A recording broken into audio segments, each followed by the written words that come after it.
नमस्कार दोस्तों, Audible videos में मैं आप सभी का फिर से एक बार स्वागत करता हूं।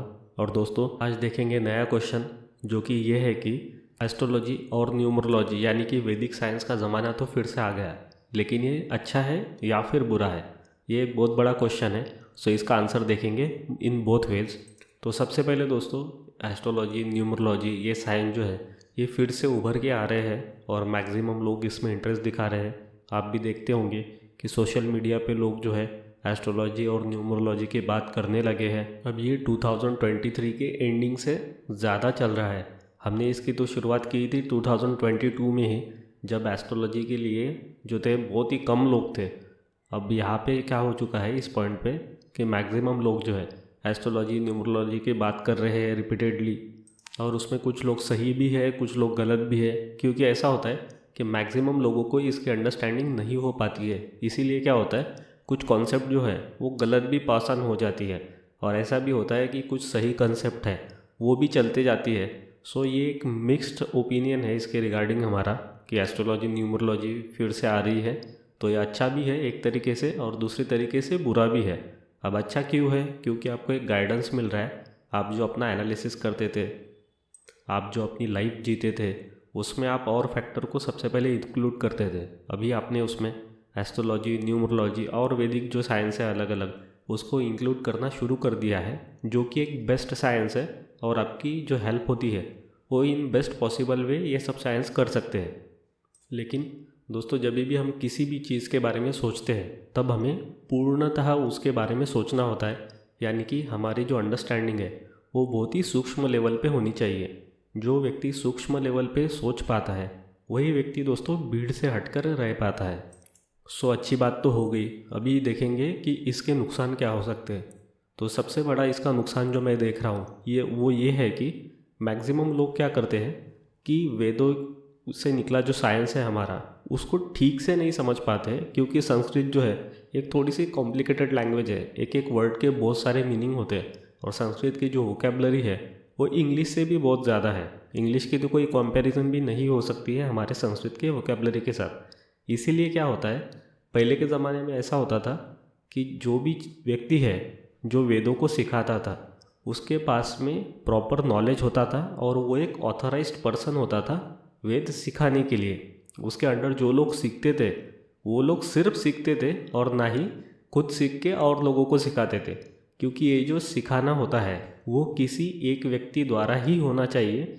एक व्यक्ति के हज़ारों स्टूडेंट हो सकते हैं, लेकिन उन हज़ारों स्टूडेंट के और हज़ारों स्टूडेंट नहीं हो सकते हैं। हज़ारों तो छोड़ो, उनका एक भी स्टूडेंट नहीं हो सकता है। यानी कि वेदों से नॉलेज कैसे पास ऑन होना चाहिए कि वेद है, उसके बाद वेदों को सीखने वाला ऑथराइज्ड पर्सन है, और उसके अंडर वो कितने भी लोगों को सिखा सकता है। और अगर दूसरे किसी लोगों को सिखाना है दूसरे टीचर द्वारा, तो जो दूसरा टीचर है वो भी ऑथराइज्ड ही होना चाहिए। ऐसा नहीं हो सकता है कि एक व्यक्ति सीखा है उसने दूसरे को सिखाया है, और जो फिर सीखा है उसने तीसरे को सिखाया है। तो ये चेन रिएक्शन जैसा काम नहीं कर सकता है। क्योंकि देखिए इससे क्या होता है, इन्फॉर्मेशन लॉस होता है। जैसे कि देखिए कोई एक व्यक्ति वेदों को सपोज कीजिए 90% समझ पाया। अब वो 90% समझ पाया, वो सामने वाले को सिखाएगा, सामने वाला भी 90% समझ गया सपोज कीजिए।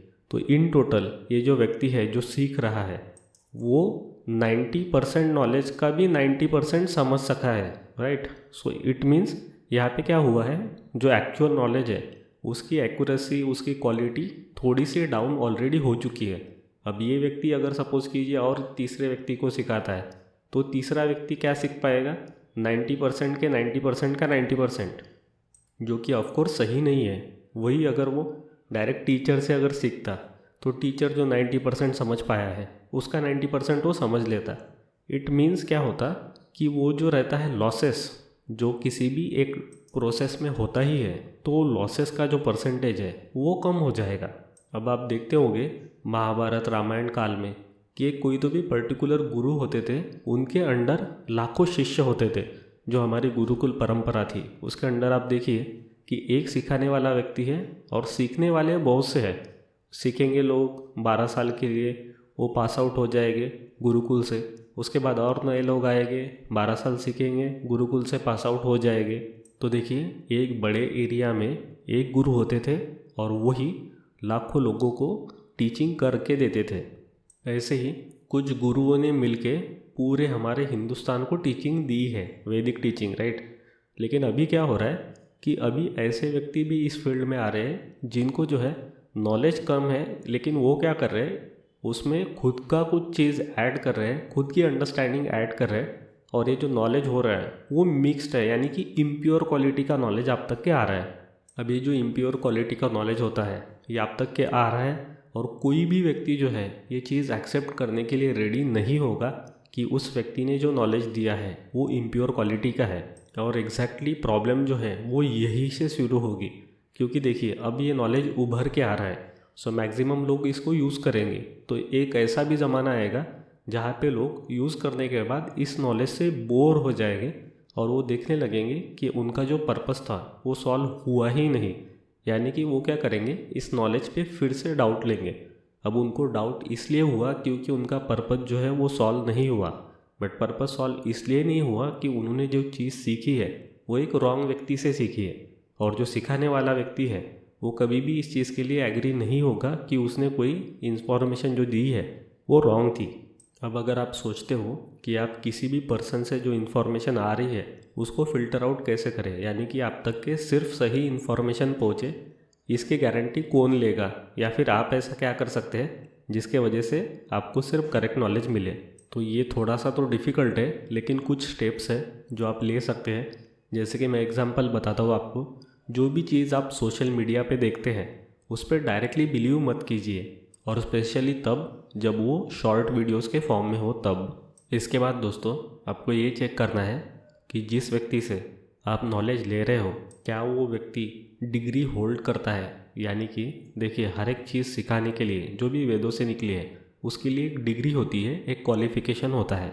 तो चेक कर सकते हैं कि नेक्स्ट पर्सन उतना क्वालिफाइड है या नहीं है। अगर सपोज़ कीजिए कि आप उसकी डिग्री का भी पता नहीं लगा पा रहे हो तो चेक कीजिए कि उसके दिए हुए नॉलेज का या फिर रिजोल्यूशन का रिजल्ट पॉजिटिव निकल के आ रहा है या फिर नहीं आ रहा है, यानी कि आपकी प्रॉब्लम सच में सॉल्व हो रही है या फिर नहीं हो रही है।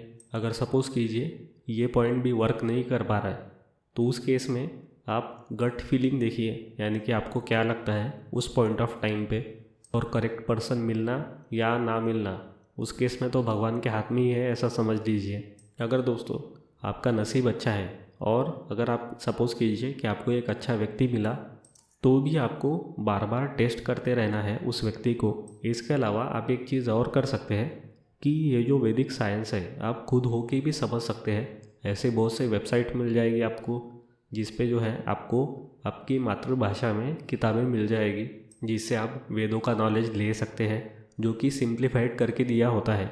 सो खुद का टाइम भी इन्वेस्ट कीजिए, खुद के मन से समझना जो है वो चालू कीजिए। और सपोज़ कीजिए अगर आपको वो भी नहीं समझ आ रहा है तो उस केस में आप किसी की हेल्प ले सकते हैं। लेकिन दोस्तों मेक श्योर कीजिए कि अगर आप कोई चीज़ सीख रहे हैं वैदिक चीज़ तो आपको वो दूसरे को नहीं सिखानी है, क्योंकि आप ऑथोराइज नहीं हो वो दूसरों को सिखाने के लिए, क्योंकि वो चीज़ें इतने सिंपल नहीं है, यानी कि आपने जस्ट पढ़ लिया और बस वैसा का वैसा ही हो गया।